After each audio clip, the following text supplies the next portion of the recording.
All right, guys, welcome back to bush camp. As you can see, it's cold. I don't know if you can hear the wind in the background, but she's blowing pretty good. Let me show you what we did this weekend. Hottie and I come over and spent the weekend doing this. We have a second layer of the bubble foil on all the walls of the cabin. We haven't done the ceiling yet. I had just put a painter's canvas on the ceiling to finish that off. And just as a temporary thing. And eventually what I'm going to do is I'm going to pull that off, and we're going to put the bubble foil up there also. I still got to do that end right there yet. But we got this much done.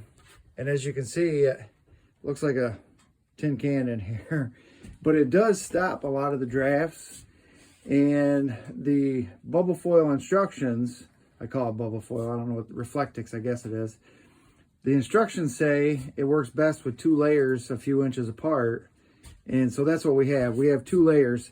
If you look back in our previous videos, what my brother and I had done, because this building was so old and it was actually falling over before we braced it up and moved it up here, we didn't want to do anything with the outside because the siding was, we wanted to keep the original look of the old farm shed siding.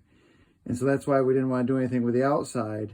We put these braces up in the corners to kind of stabilize it a little bit, but it still was a little bit rocky back and forth. So what we ended up doing, as you can see up there, we took chipboard and we cut chipboard the width of the inside of the studs. And these aren't uniform studs. They're not 16 inches. Some are 20 inches apart. Some are 22. Some are 26. This was just an old farm shed, guys. So they just kind of built it with what they had and slapped it together.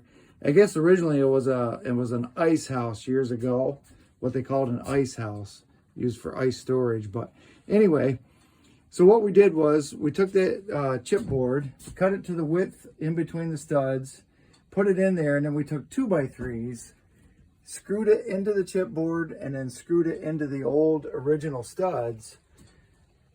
And that stiffened the walls up so that it was sturdy. It wouldn't lean to the left and right. The wind wouldn't blow it and rock it. When we first moved this up here and took the braces off, you could still, up toward the top, move it an inch or two if you pushed on the walls, rocking it back and forth, side to side.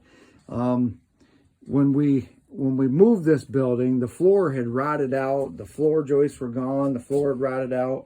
We ended up cutting probably a foot off the bottom of the studs, at least a foot.